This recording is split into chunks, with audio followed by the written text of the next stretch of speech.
So we welcome you to Zero Waste New York's, otherwise known as ZWNY, our first webinar that we are conducting, and it is entitled Waste in New York, What It Is and How to Get There.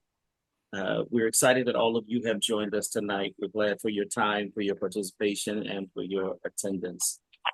We have a really wonderful set of speakers and presenters that will share with us on tonight. And we will, after the presentations have been completed, we do have an ask, and we will have time for Q&A, which will be really exciting. So just so we can get these portions moving, I am going to ask all of you to join me in putting in the chat introductions of yourself. So you can share with us your name, your location, and organization if you are a part of one. And I like fun facts. So if you're comfortable adding a fun fact in there, please do so as well. Again, I'm asking that you use the chat, share with us who you are, your name, your location, not your address, but your general location. So we have a sense of who we have represented the areas. That would be awesome in a group if you have one. To begin our webinar tonight, we have a really amazing man that's been involved in this work for decades. That is Mr. John McNamara. So John, please take it away. Sure. Thank you so much, BP. I'm going to share a little bit about why we are here and also who we are. So why we are here is to talk about the crucial aspect in terms of zero waste, and that is the diversion rate. One of the things that we try to work on and have been working on for several years is how to get that diversion rate up so that we're not throwing away all these, all the good stuff.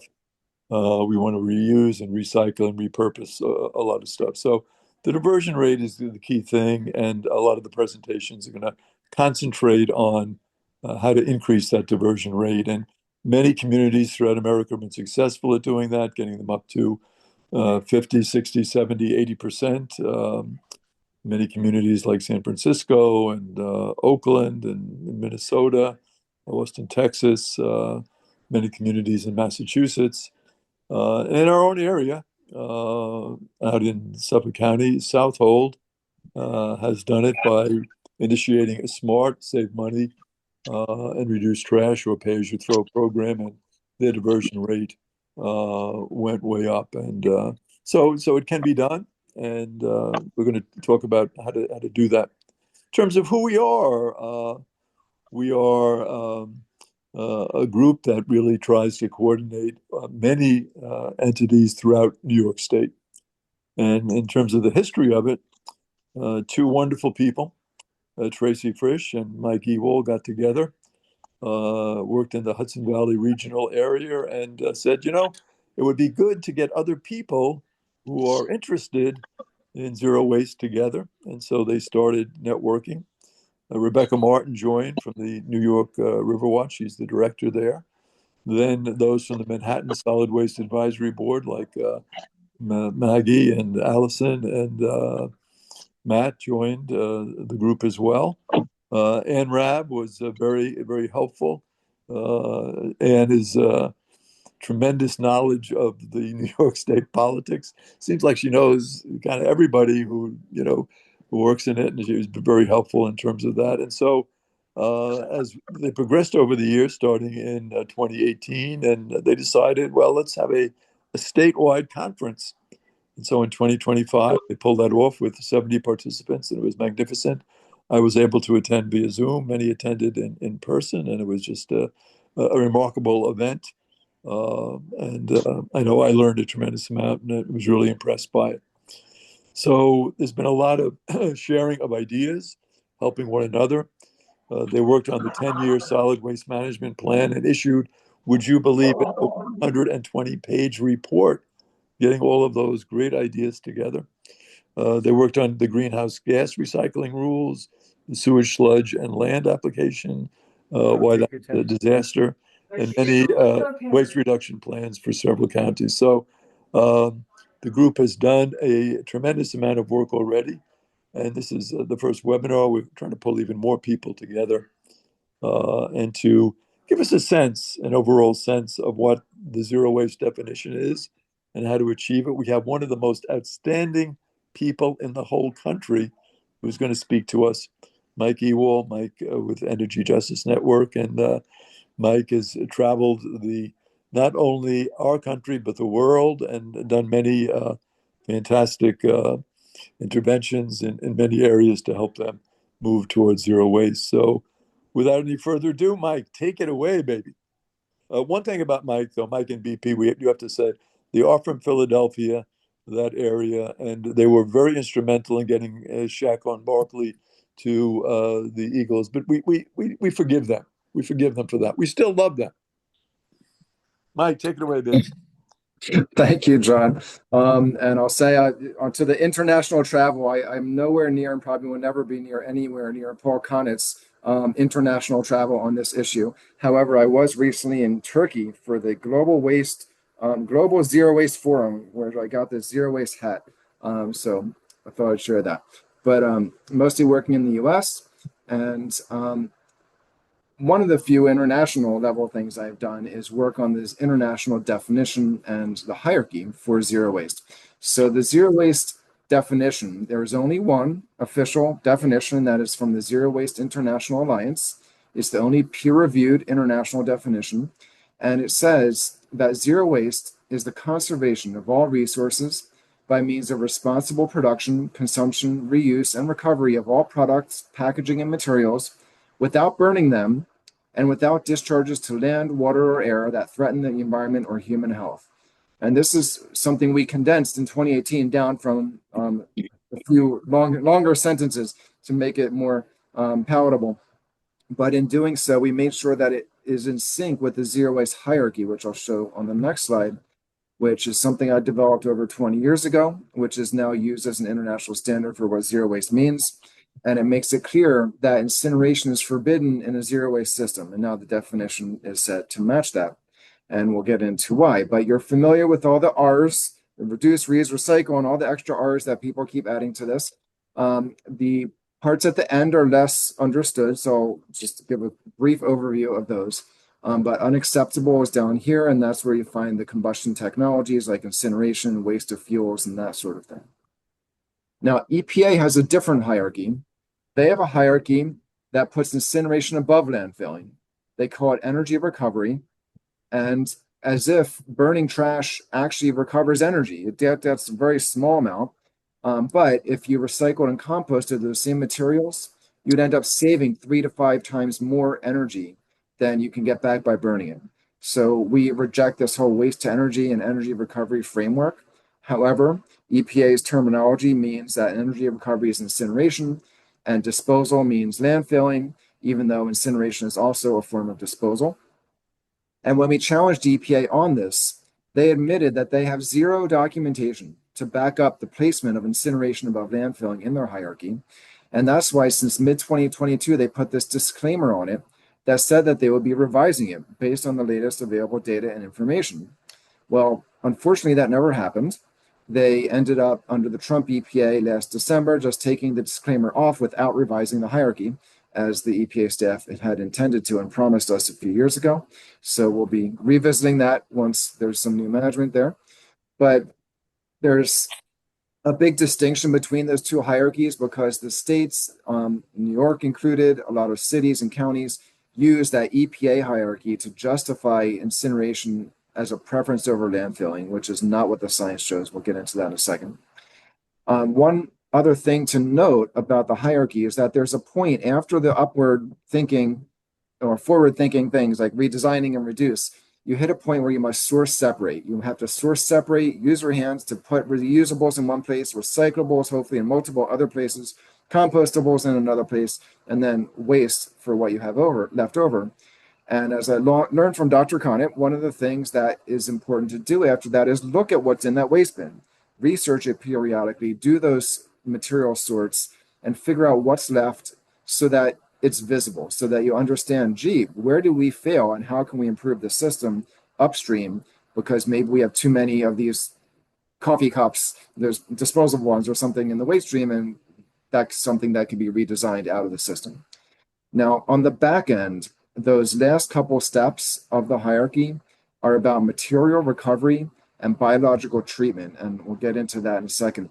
But this is just pointing out here that that last step that is prohibited is saying that gasification, pyrolysis, all the things they call biochar and chemical recycling these days, all the waste to fuel technologies, they are in that category of what is unacceptable. So we should be clear about that. And the reason why is because life cycle assessment studies show incineration to be far more harmful than landfilling. Landfills are bad. Incinerators with ash landfills are far worse. This is a study that was commissioned by the County of Delaware in Pennsylvania, where the largest trash incinerator in the country operates.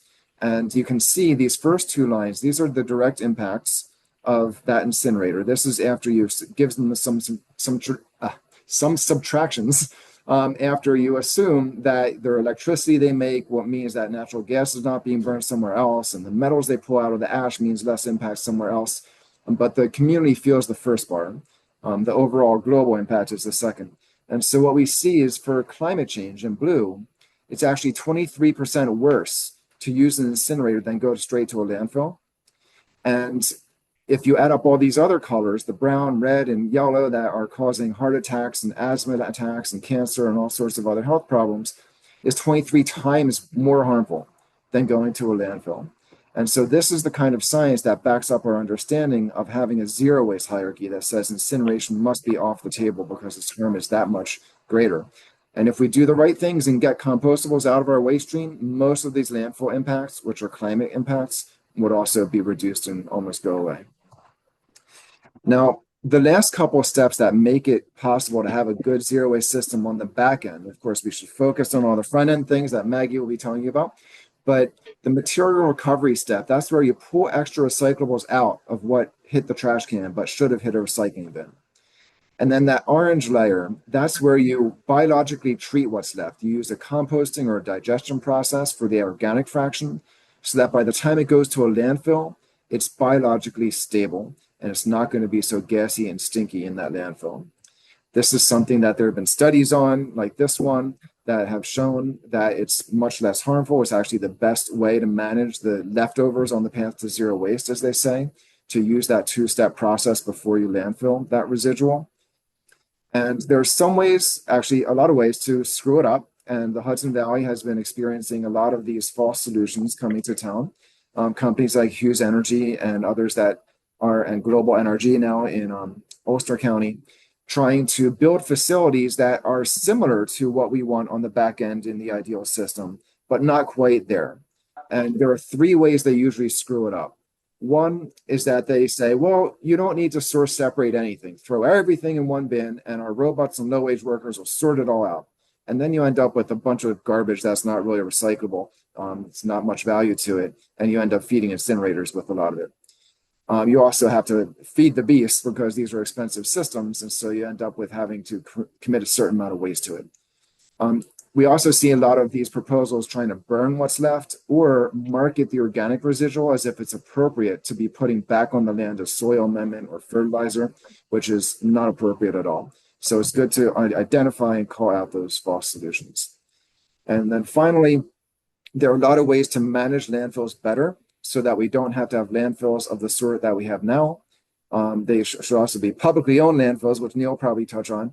But we also, thanks to Rebecca Martin's work in New York with the leachate loophole website, and now called New York River Watch, exposing the problems with the leachate. But there are a lot of other things we can be doing to manage the landfill better, including with landfill gas management systems. And that's a lot of weeds I won't get into right now, but I'm happy to field questions on it. So let me stop that there so I could pass on to Maggie, and I'll come back later for a real pace. End of the agenda. Go for it. All right. Right, should I just share? Am I on screen? I see your face. You are on screen, yes. Okay, good. So here we go. All right.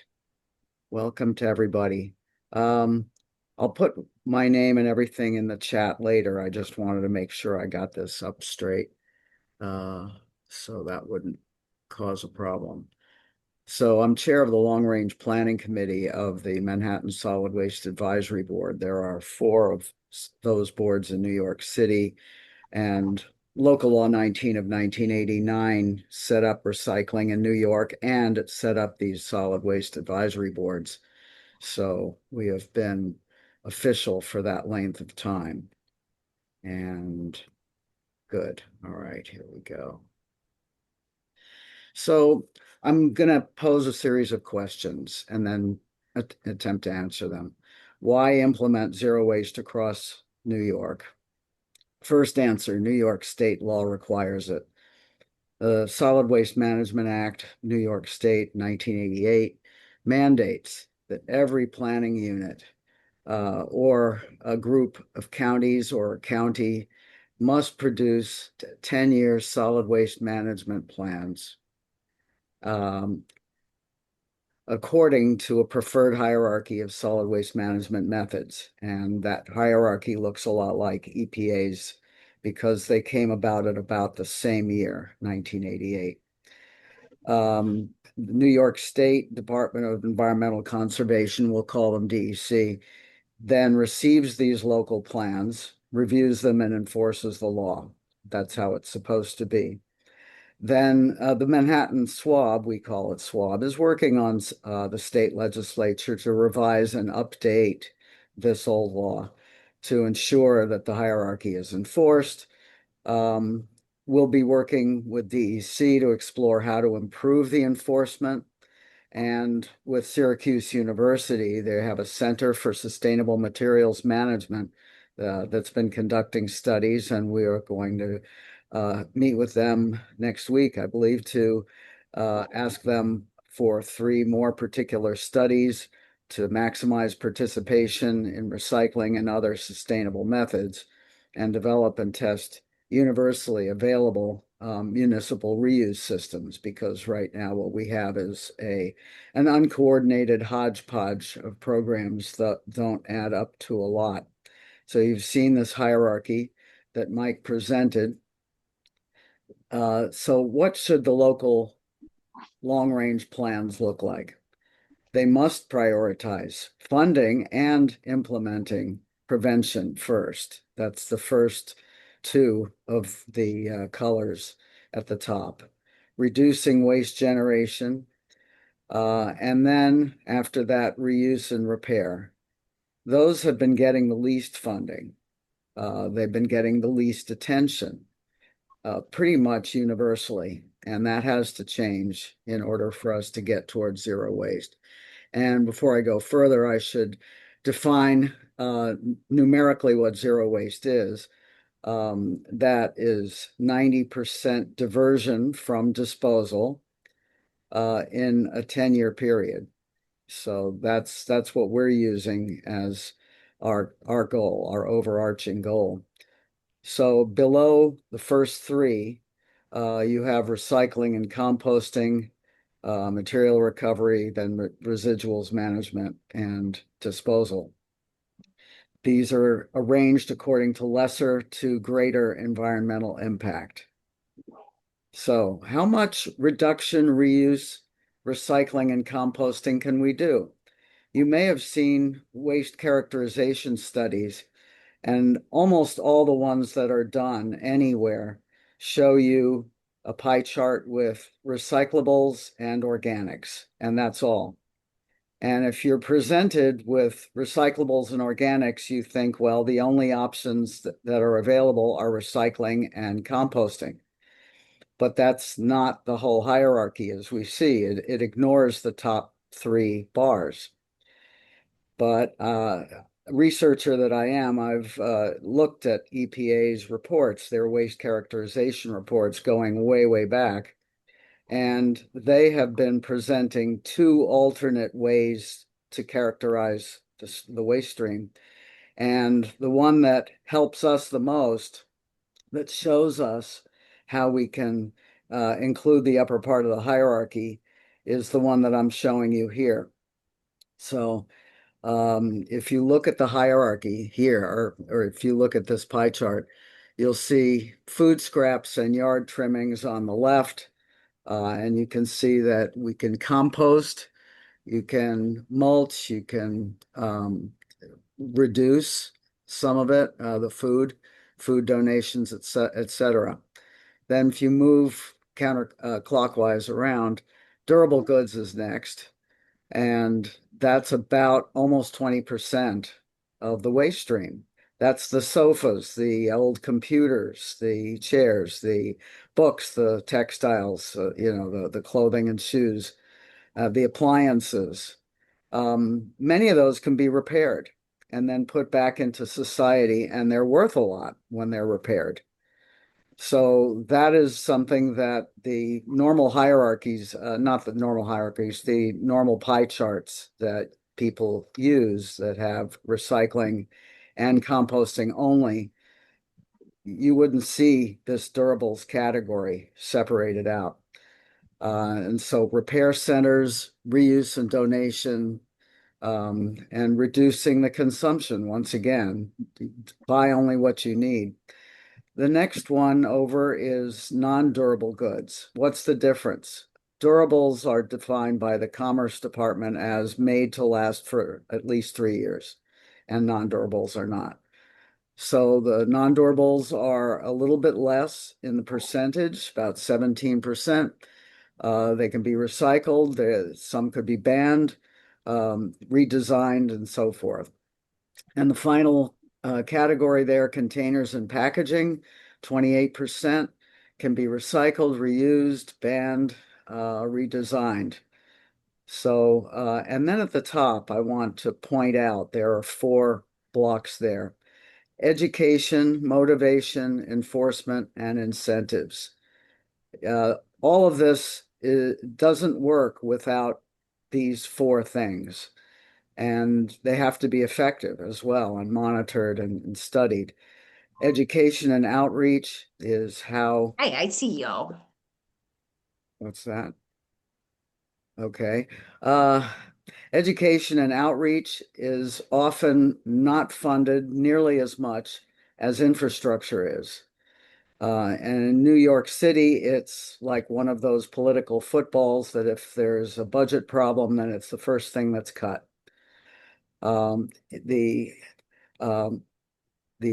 Recycling Partnership, which is a national organization that serves as a really a consulting firm for some small cities that or towns that want to hire it.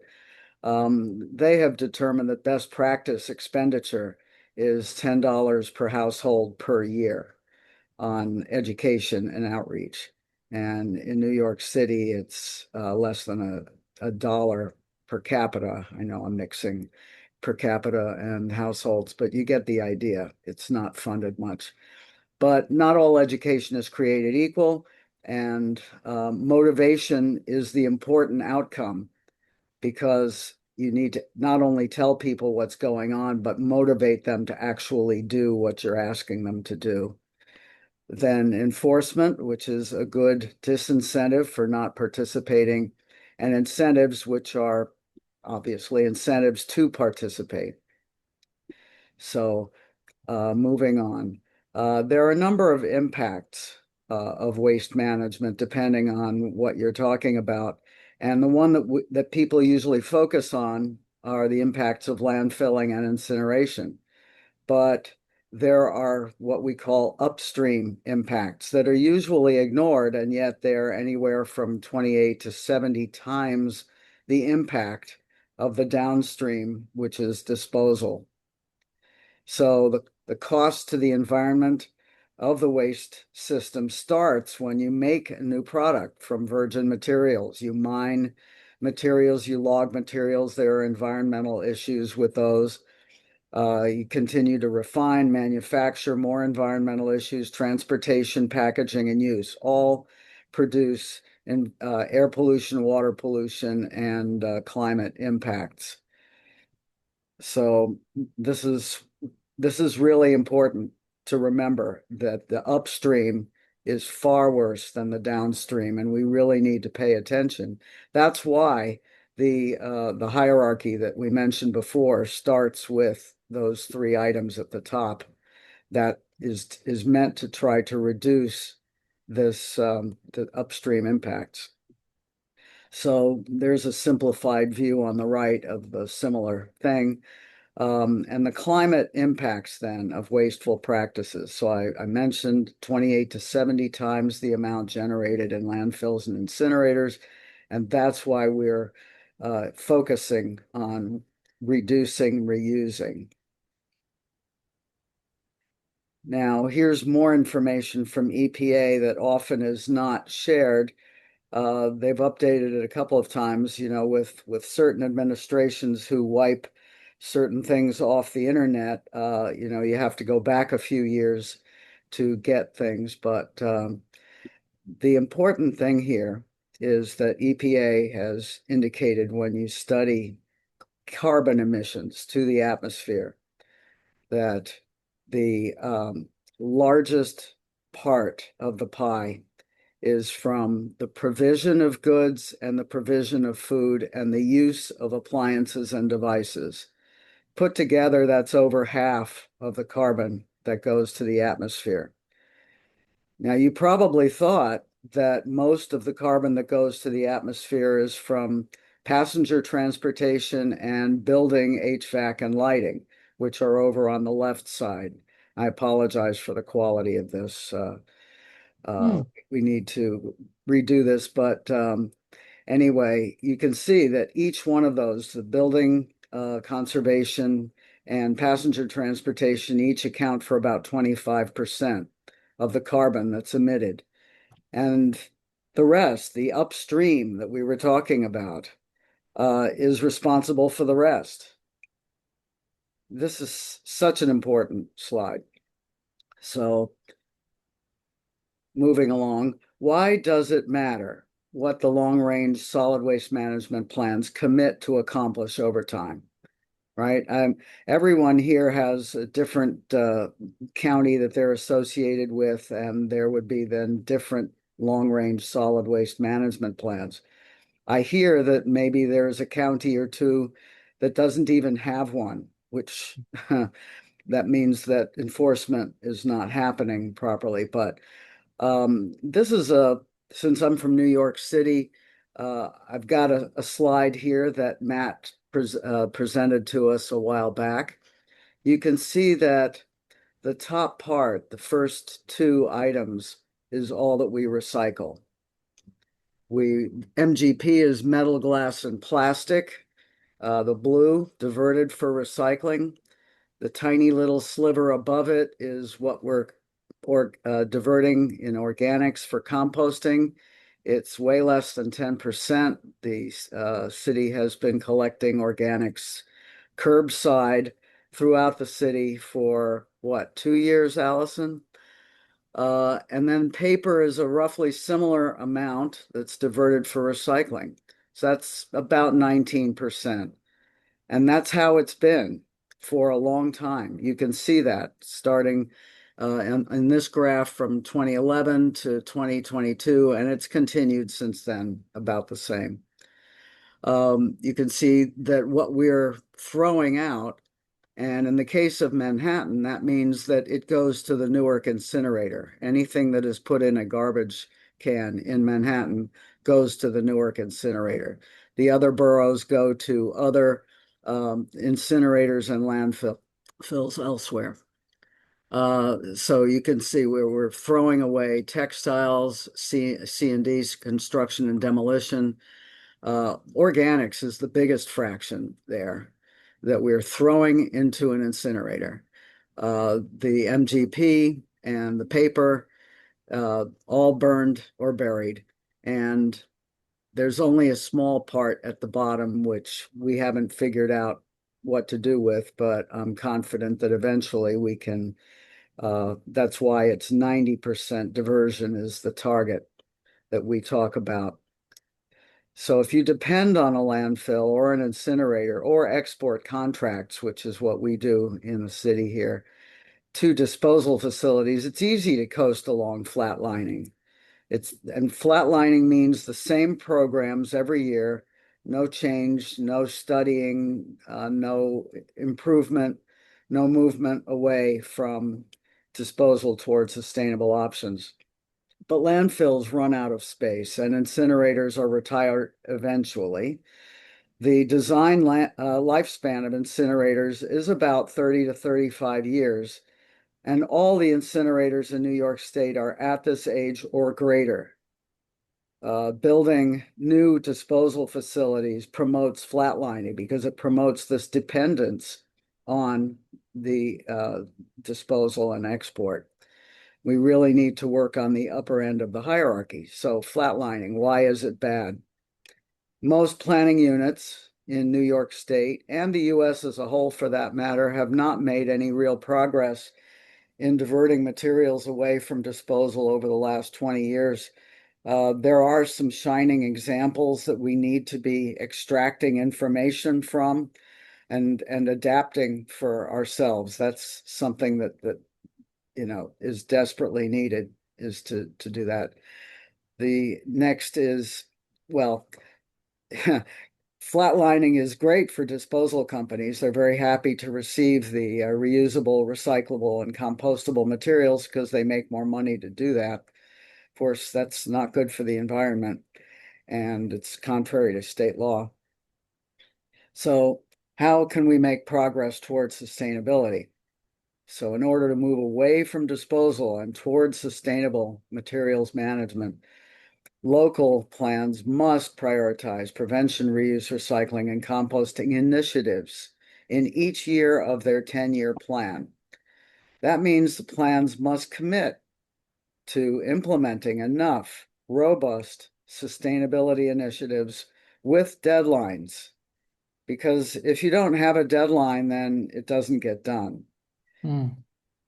So then to achieve progress towards sustainability, each milestone must be funded sufficiently. That's another issue. So the deadlines and the funding, if you lack either one of those things, then you flatline. To assess progress or lack thereof, diversion rate from disposal achieved by each milestone should be measured annually. If progress is insufficient, it should be studied to determine why and fix the issues. Studies, pilots, funding are all methods of optimizing program implementation and results.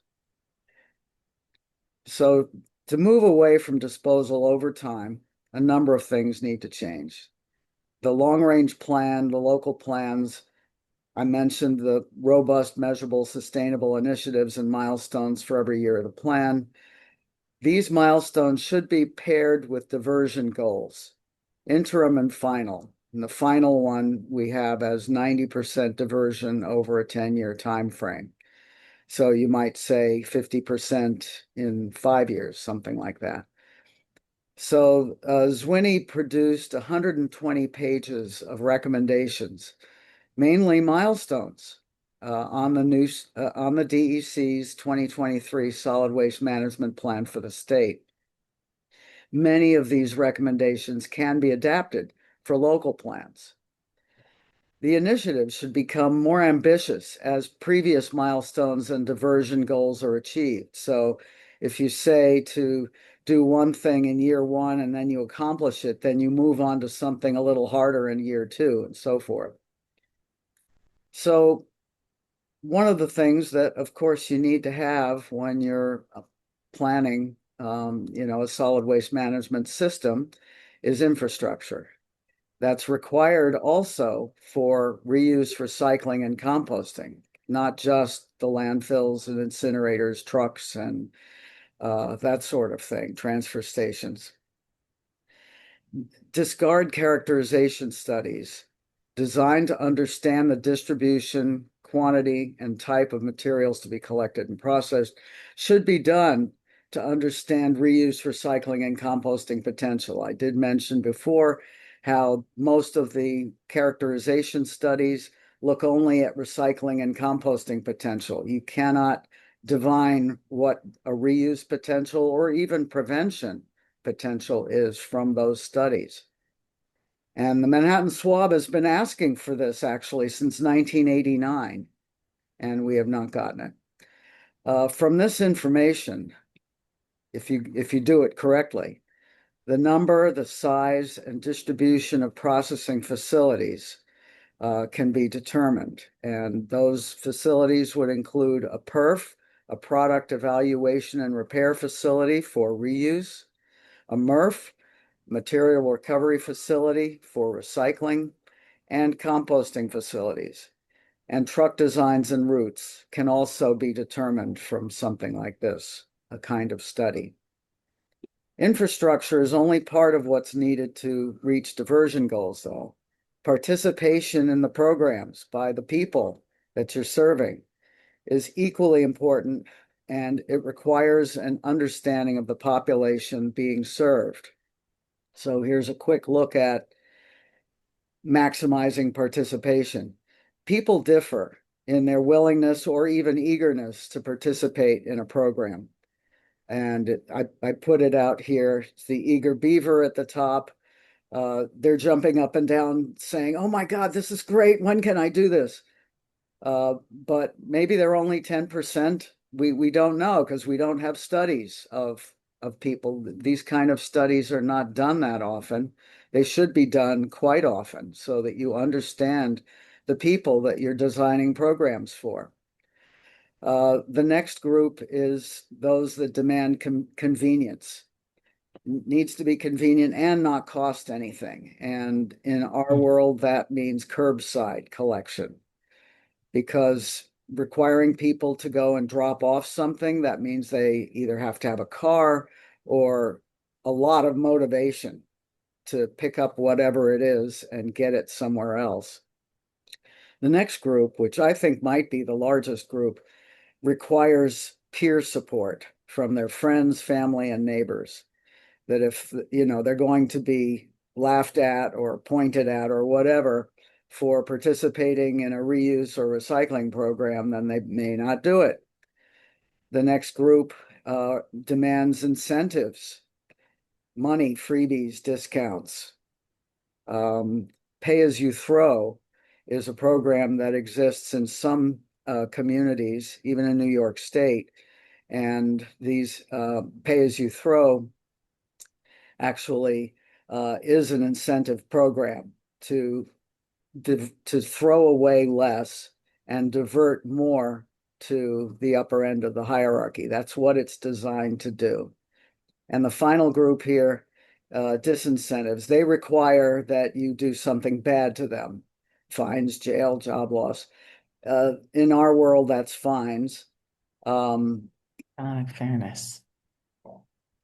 So education and outreach programs must reach everyone. A lot of the ones I've seen anyway don't get to everybody. They're just not designed right.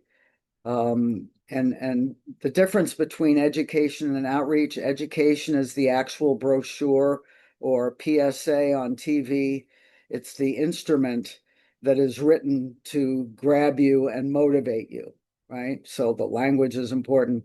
Outreach is how that is distributed so that you see it.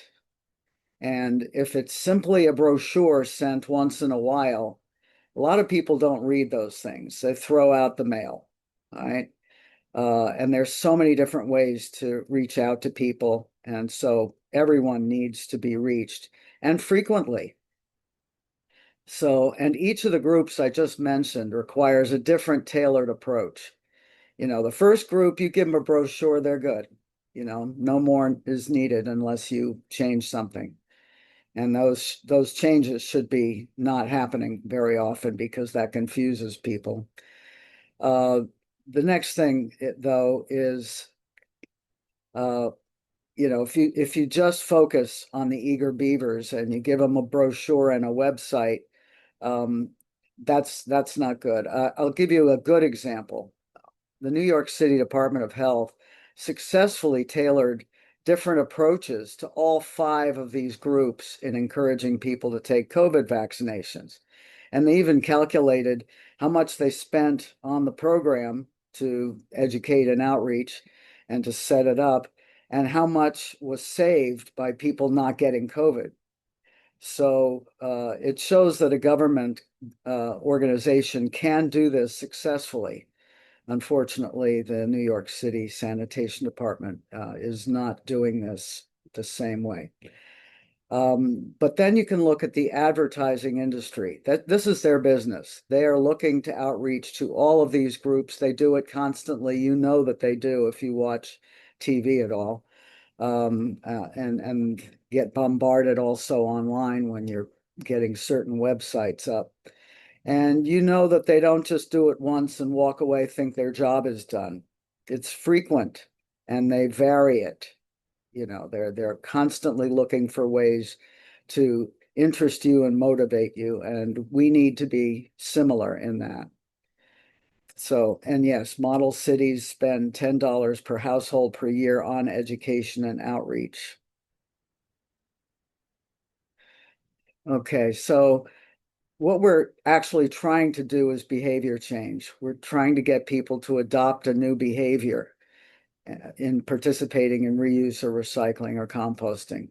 And it's a process. It doesn't happen, boom, you know, what you do one thing and it's all finished.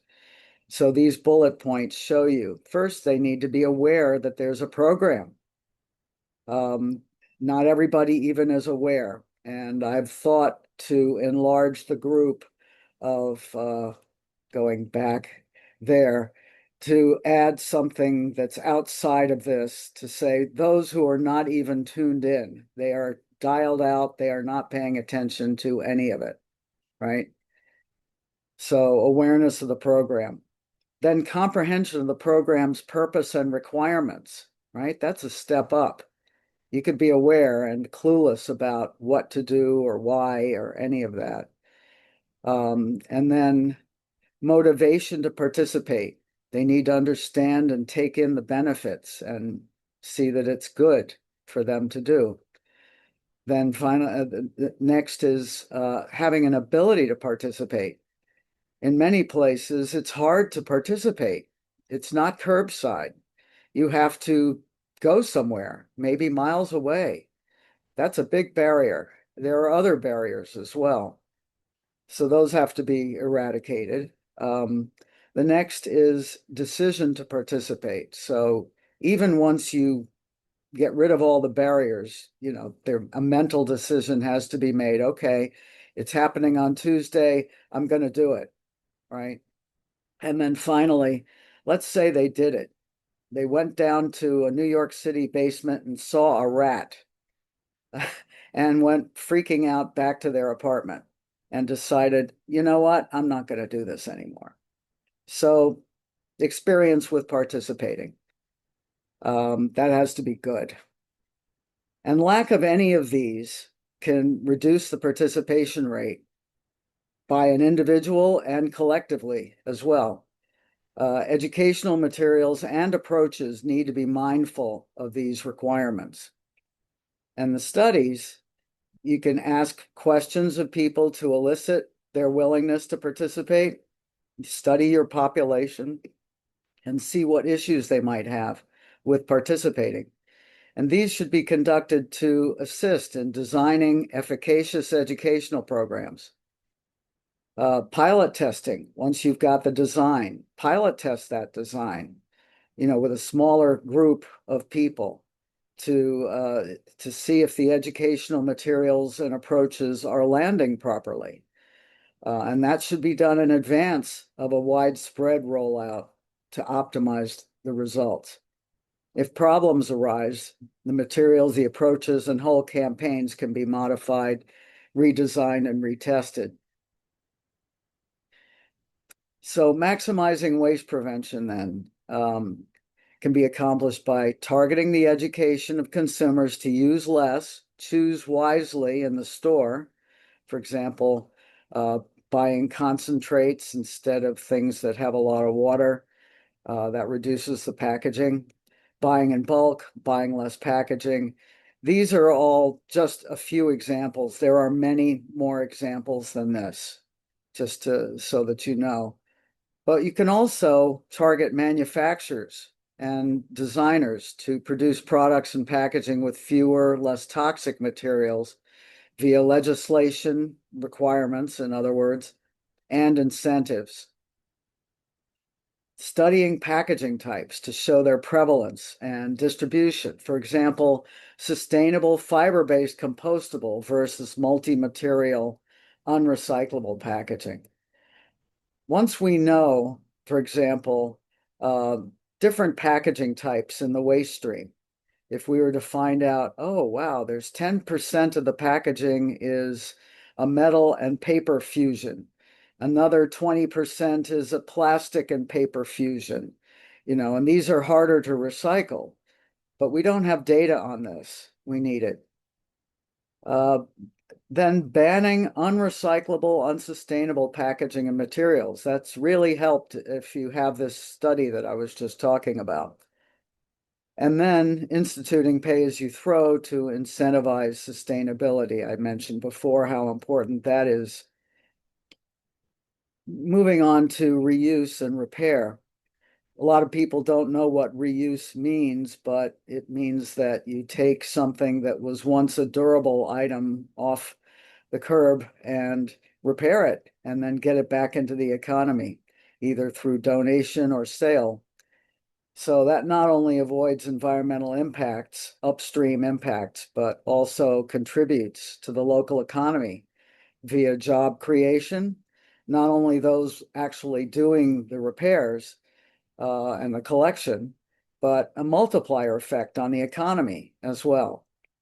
Then the value of the repaired consumer goods, the electronics, appliances, housewares, clothing, it's much more than recycled materials, like a ton of repaired electronics, for example, compared to a ton of glass or a ton of organics compost. So it's far more valuable and produces more jobs per ton of material that's collected. So there are all kinds of wins using maximizing reuse and repair. Another significant revenue stream, not only from reuse, but also from recycling and composting, is the avoided costs of disposal.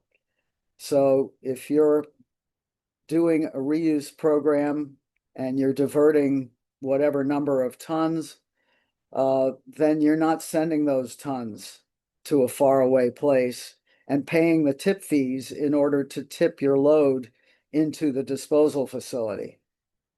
So you get to save those and redirect that towards the upper end of the hierarchy.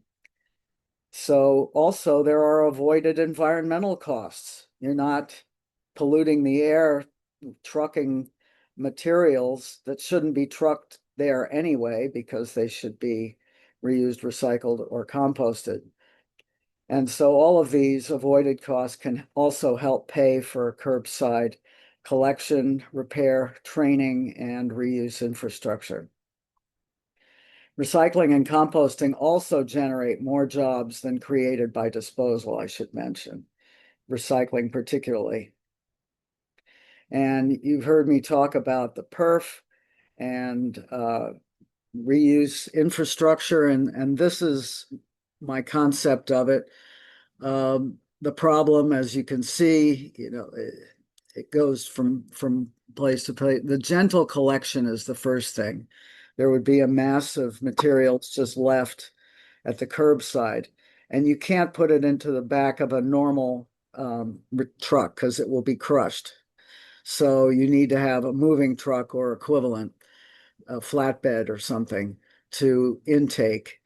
And then once it's offloaded from there, then evaluation takes place. That's the second part, product evaluation and triage to say, okay, this thing works, it's fine. It receives a grade 1. It can be sold as is. Grade 2 would require a small repair. Okay, we're going to send this thing off to the electronics shop and it'll get its repair and be put on the sales floor. And then the third would be, the third grade would be it needs a major repair. Fourth grade would be it can only be salvaged for parts, and the fifth grade would be it can only be recycled. So Maggie, I'm sorry, yes, I have to jump in here. It is 10:53. okay, We need to move forward. okay. This has Then been there's sale tremendous. at the end there. All right. So in some places, recycling and composting infrastructure needs to be built out. There needs to be a plan to do that.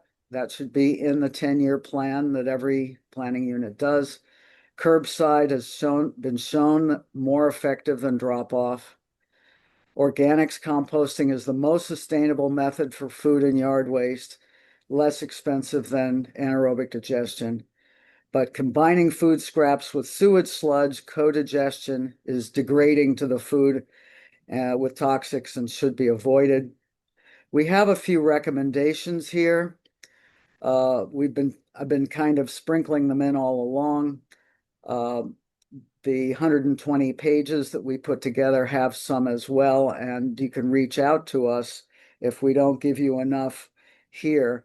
But we're asking DEC to disseminate guidance to help communities with all of this we're talking about. We're suggesting a number of pilots some of which I described, but and in participation as well, you need to study that. All right. I don't know how to do this fast. If you're stopping me now, I'll just stop. So thank you. Well, excellent. Excellent. Thank you so very much. Fantastic presentation. We're going to talk now. We're going to offer some more tools that can be utilized to both begin and continue the process. So we're going to ask Tracy. Okay, so thank you, VP, if you could set up my slides.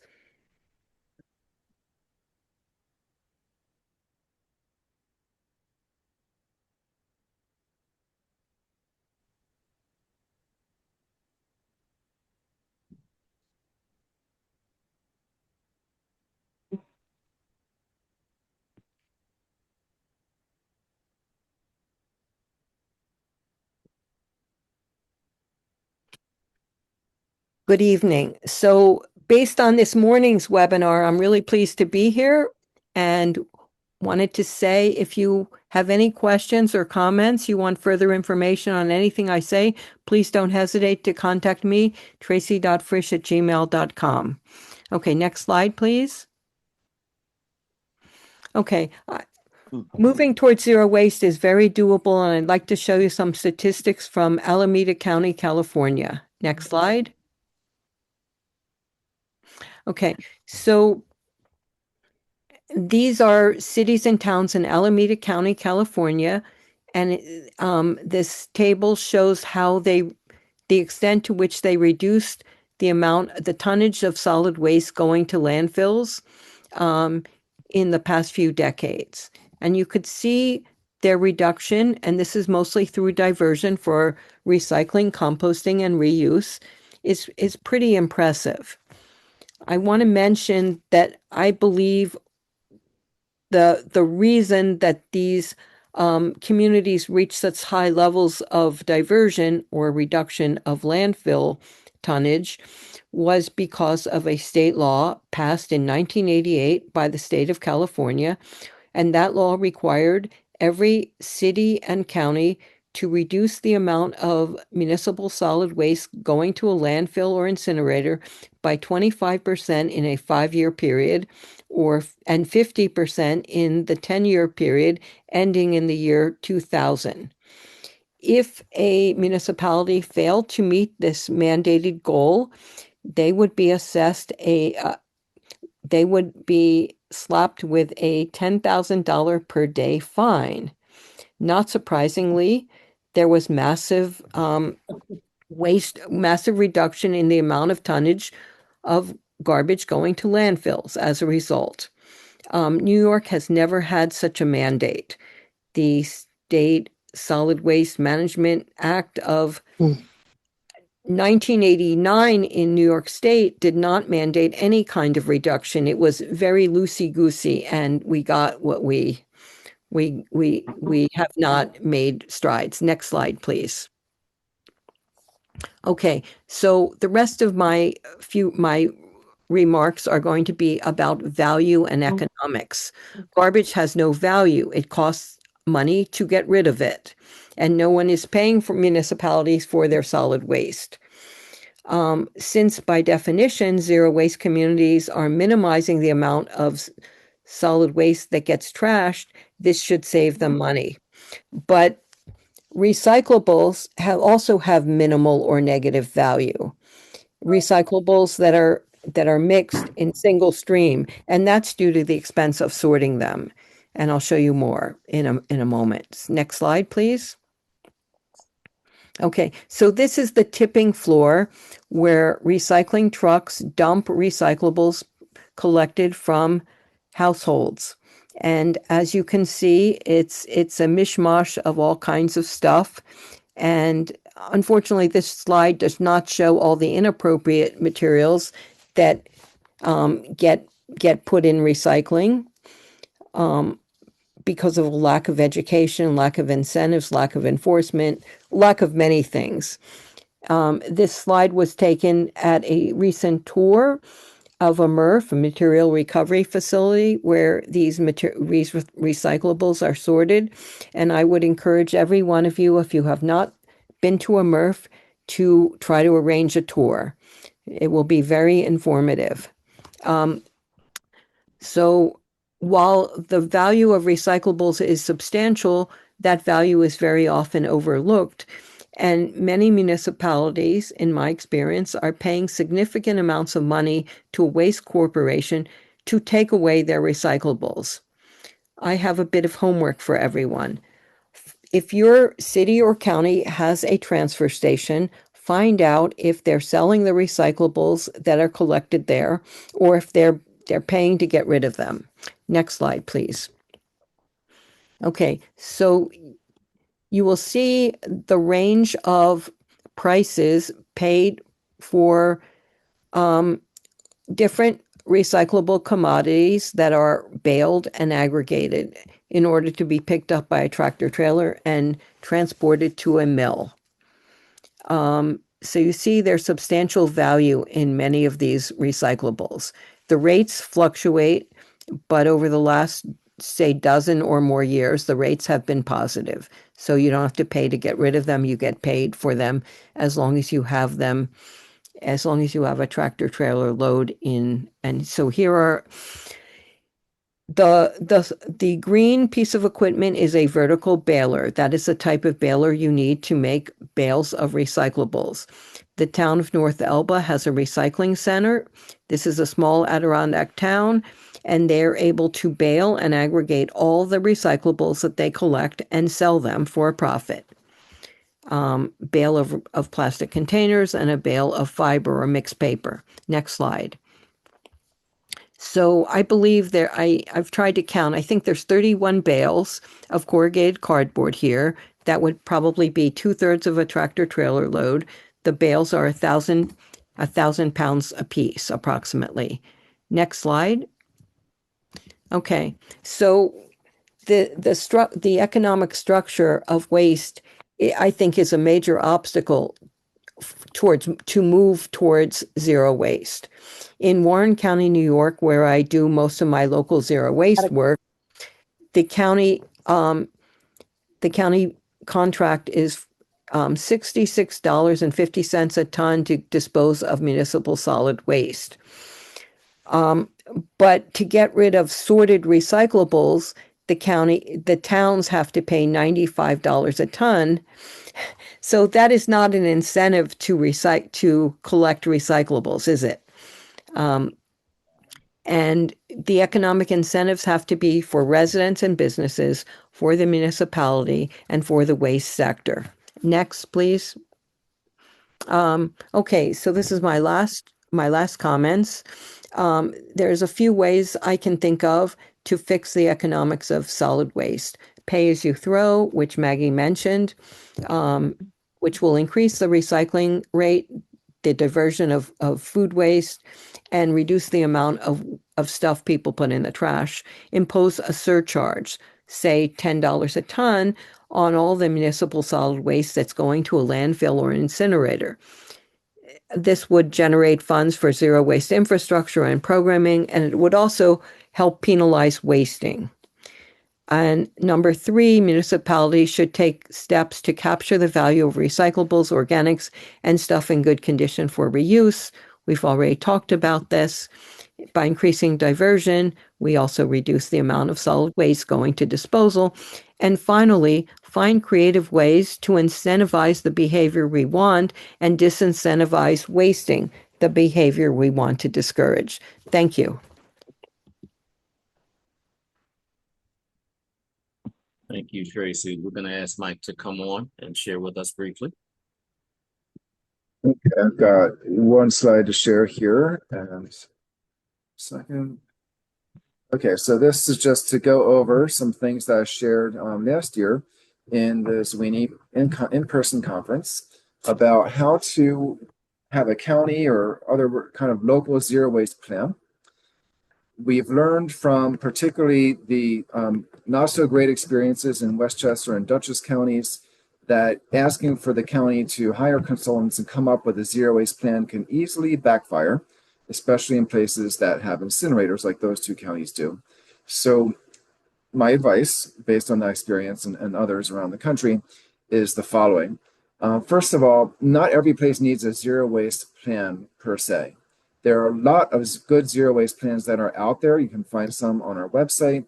And it's easy to just go to those plans and say, hey, those are the kinds of things that everyone that gets serious about zero waste does. Why don't we do them?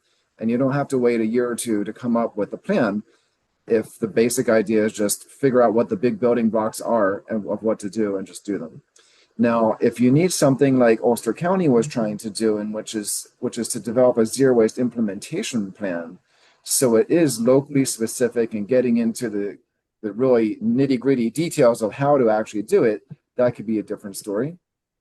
And if incineration is already being used by your county or is being considered, incineration of any sort, could be these waste to fuel schemes and stuff, it is important to build a strong anti-incineration movement in the county and make sure that your politicians and especially the staff that have a lot of control over requests for proposals for this kind of consulting, make sure they're on board, because usually they're not.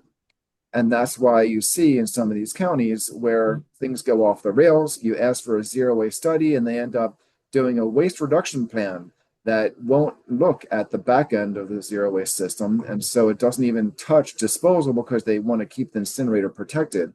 And they'll say, okay, we'll just look at doing some extra composting, recycling, and we'll call it a day. And you end up with these weak plans that don't even include things like pay as you throw, which is a necessary ingredient in a real zero waste plan because it goes so far, it goes further than any other solution to reduce waste quickly. So the language matters, and it matters enough that you should take the part number 5 and quote it directly into RFPs if you have any control over the language that gets used, or into bills that pass budgets and say we're going to contract for this.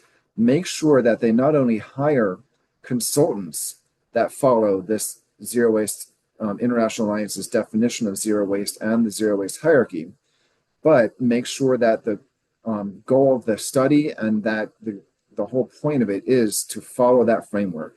That will make sure you don't end up with incineration and that you're on the right track, hiring the right people, because otherwise you end up with the bad kind of consultants you see at the bottom. Not that everything they do is bad, but all of these consultants have screwed things up in New York and other communities and basically advocated for incineration, done half-baked kind of waste reduction plans that don't go as far as they need to.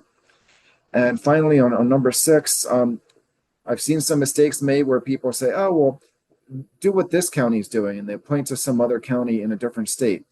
And we forget that we're talking to local officials that are not averse to picking up the phone and calling those other places and saying, how did it go there? And then sometimes they've heard things like, oh, I don't know what they're talking about. We're holding on to our incinerator. And then it backfires.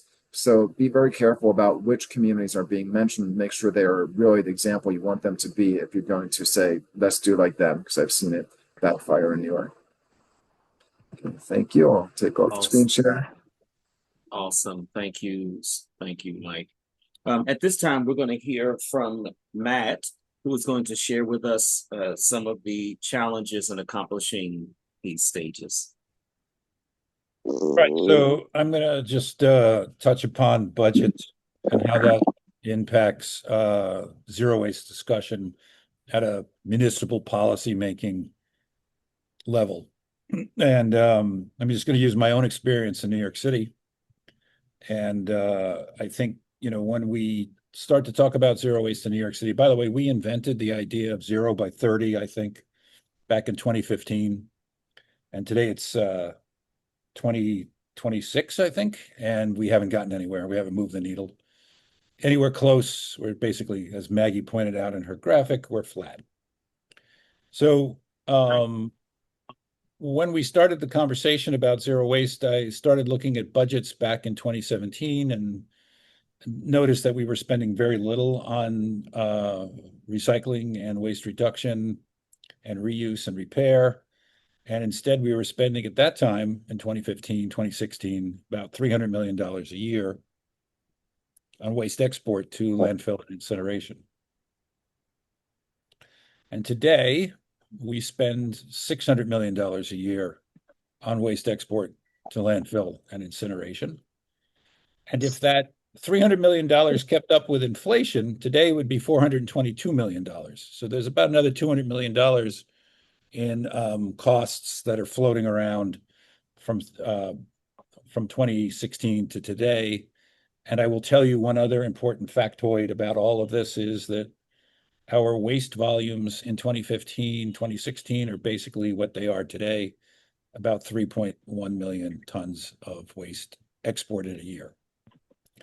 So when we talk to municipalities, at least when I discuss this with policymakers within the city of New York, the first thing we want to look at is when they say we can't afford zero waste, the first thing you do is point out how much we're spending not to do zero waste. And then if we want to do zero waste, we can spend that much money to do it just by moving the materials to a different disposal stream. And as we move the materials, we move the money with them, right? So I don't think we necessarily want to walk in and sell zero waste as a way of saving money out of the box. I think you could sell it, and we've been beginning to get a lot of traction with this as a fiscal stimulus program, at least for New York City. So instead of sending $600 million out of the city every year to the shareholders at Covanta and Waste Management, we could potentially, at least right out of the box, if we did our own composting within the 5 boroughs, for example, that's about $200 million of the $600 million that's exported. That would be a fiscal stimulus program within the city that we estimate to possibly create another $1.78 in economic activity within the city of New York, right? So jobs, and that's before we look at the mitigation of external environmental harms and social harms, because a lot of that organic material is not being recovered. It is about 1 million tons a year is being landfilled and incinerated, which is really a crime in many ways because it's a valuable resource. So to open the policy discussion, it's not we're going to save any money. We're going to try to do as much locally as we possibly can, and in the process, create some kind of fiscal and economic stimulus within the confines of our municipality. I don't have slides, as you can tell, which is good, I guess, because we're doing this as sort of an exercise the old-fashioned way, which is theater of the mind. So I hope that some of these points were helpful. And later on, I'm more than happy to answer any questions.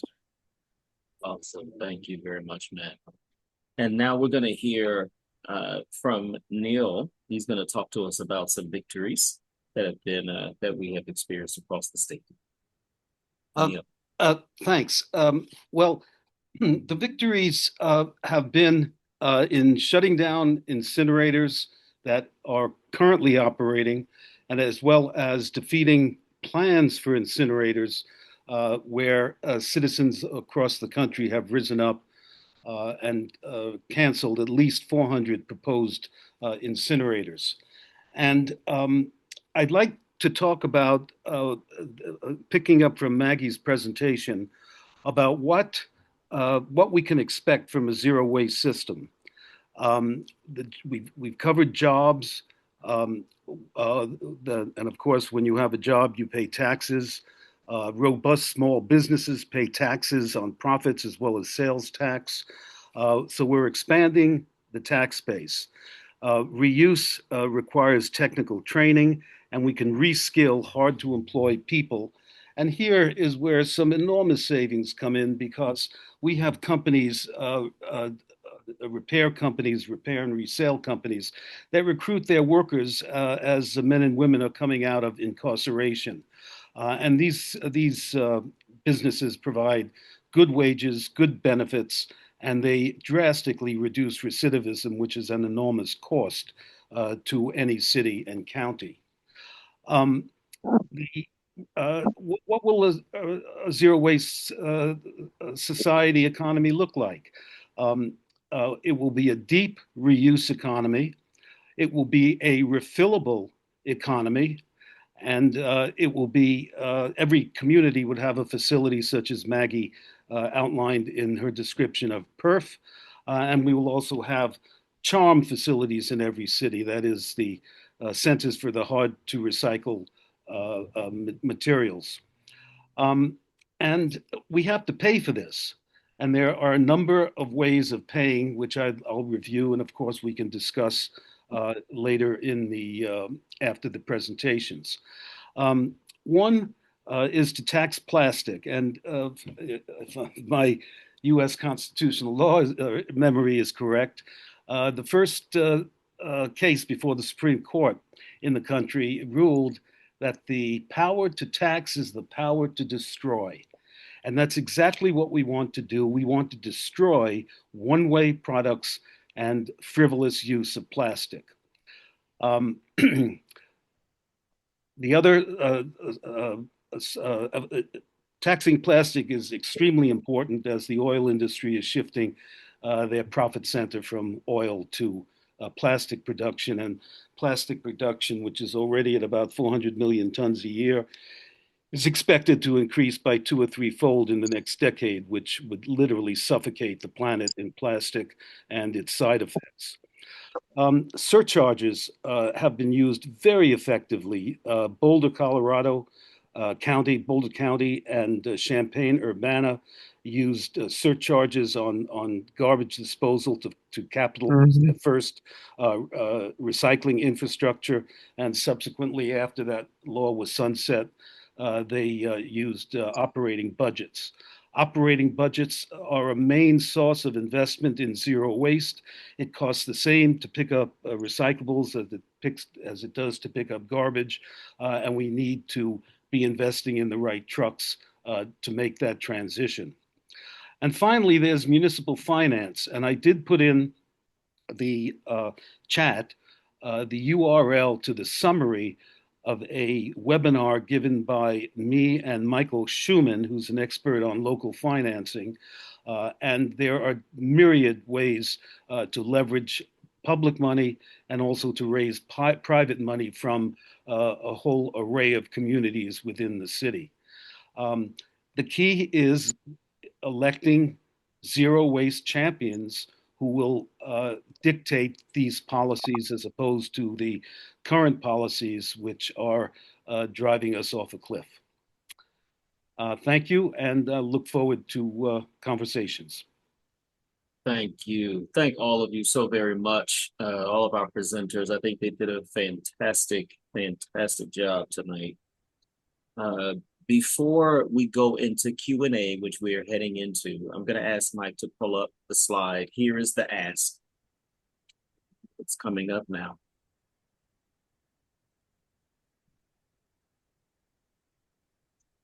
So Zero Waste New York would like your help. We would like your help. We need your help in order to grow, to continue doing this work and to do this work better and to expand our reach. And so this is what I'm going to ask. We have listed here 9 different areas that we have come up with. And we're going to ask that if any of these 9 or multiple of these 9, you find yourself capable of, interested in doing, and willing to share with us, we're going to ask you to put that number in the chat. Okay. So I'm going to read off. Number 1, administrative support. Number 2, websites. Number 3, communications. Number 4, fundraising. Number 5, donating directly to our work. Number 6, statewide outreach. That can be local or across the state. So statewide is inclusive, not exclusive. Number 7, research. Number 8, if you are interested in joining our weekly Zero Waste New York Zoom meetings, Tuesday at 5 p.m. Number 6, help plan the 2027 Zero Waste New York Conference. So those are the offerings. And if you are interested in participating in any one or multiple of these, please take this moment and place that number in the chat. If you place the number in the chat, we will be able to capture it. And in just a moment, we will move into Q&A.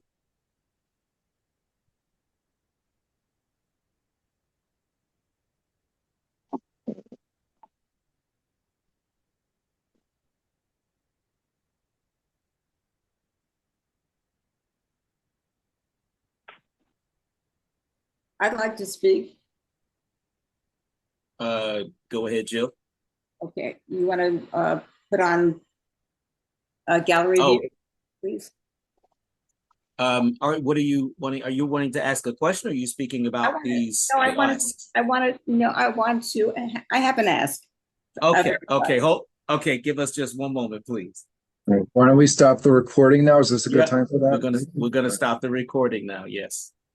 Just give us one moment, Jill, and we'll be moving into the next phase. Want to give people some time to respond to the ask.